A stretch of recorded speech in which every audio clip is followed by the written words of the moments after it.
Sekarang kita masuk kepada bagian 2 terkait dengan menciptakan kemampuan bersaing dengan mencari keuntungan kompetitif.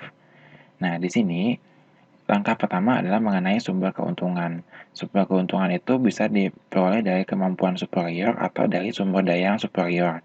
Nah, sumber keuntungan ini nanti akan digunakan untuk memperoleh posisi yang menguntungkan.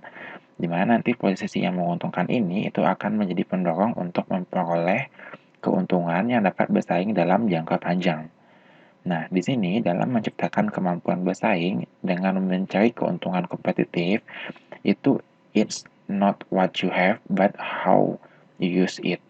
Nah, dengan posisi yang menguntungkan, perusahaan itu dapat mendeliver produk atau jasa dengan harga yang lebih rendah dan mendeliver nilai yang lebih besar, seperti simplifikasi, keuntungan atau profit, dan keterikatan emosi pelanggan. Nah, untuk menciptakan keuntungan bersaing itu, di sini kita akan mengambil sebuah kasus yaitu keberhasilan dari perusahaan Tesco. Nah, Tesco itu adalah perusahaan retail di Inggris yang mampu mentransformasi diri dari sebuah supermarket biasa menjadi sebuah perusahaan logistik dan kini menjadi sebuah perusahaan pemasaran. Nah, fungsi IT itu menyediakan informasi stok untuk semua manajer dan mengembangkan kemampuan pemasaran dengan mencari informasi itu melalui Tesco Loyalty Card, lalu mengolah informasi sehingga perilaku pembelian konsumen dapat diidentifikasi. Nah, hasilnya, promosi dapat mencapai sasaran dan perusahaan dapat mengambil keputusan mengenai apa yang ingin ditawarkan di toko mana dan kepada siapa. Nah, untuk kasus yang kedua adalah strategi Wells Fargo Bank. Nah, selama lebih dari 20 tahun, Wells Fargo mampu mencapai keuntungan lebih dari 20%. Nah, Wells Fargo itu memfokuskan kepada konsumen yang sudah ada, bukan konsumen baru. Biaya penjualan sebuah produk pada konsumen lama sebesar 10% dari biaya penjualan konsumen baru. Nah, adopsi strategi cabang yang mampu meningkatkan penjualan sebesar 5% lebih tinggi dari cabang lain ke seluruh cabang perusahaan.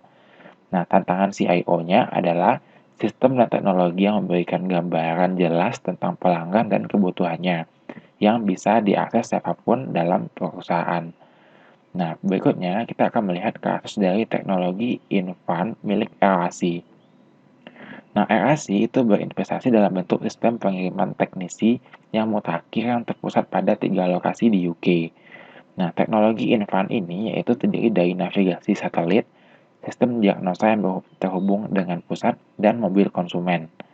Nah, dukungan IT tidak hanya pada sistem dan teknologi handal, namun juga pada kecepatan proses. Nah, IT melakukan studi lapangan dan pendekatan pelanggan untuk dapat memahami engineer dan peran mereka agar menghasilkan solusi yang bermanfaat.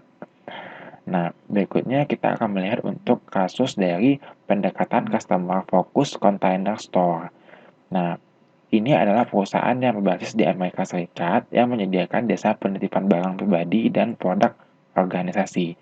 Nah, pekerja baru itu akan mendapatkan 230 jam pelatihan sebelum melayani konsumen, karena rata-rata training di sektor retail itu hanya sekitar 10 jam.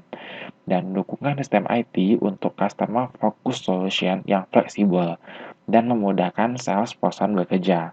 Nah, perusahaan ini juga mengalami kesuksesan dengan skala pertumbuhan tahunan 15 hingga 20% dan sekitar 5.000 orang mendaftar untuk 180 posisi pada cabang yang baru buka di Manhattan. Nah, di sini kita juga melihat untuk kasus dari Harley Davidson yang sukses dengan HOG-nya. Nah, keberhasilan Harley Davidson bukan semata berasal dari kualitas manufakturnya, melainkan dari usaha untuk mentenarkan merek mereka dan loyalitas konsumennya. Konsumen Harley Davidson itu adalah repeat buyer, karena itu terdapat kebutuhan untuk mengolah dialog dengan konsumen. Nah, sehingga Harley Davidson itu membentuk semacam HOG, Harley Davidson Owner Group, dengan 1 juta anggota yang merupakan bagian penting dari pendapatan perusahaan melalui aksesoris dan pakaian Harley Davidson. Nah, untuk menggali keunggulan kompetitif perusahaan itu, Diperlukan interview board, direktur, dan senior manajemen, di mana nanti itu harus ditentukan terkait dengan menentukan jenis pendekatan, mengeksplorasi strategi, menarik kesimpulan, dan melakukan pengujian. Ini nanti akan kita bahas satu persatu.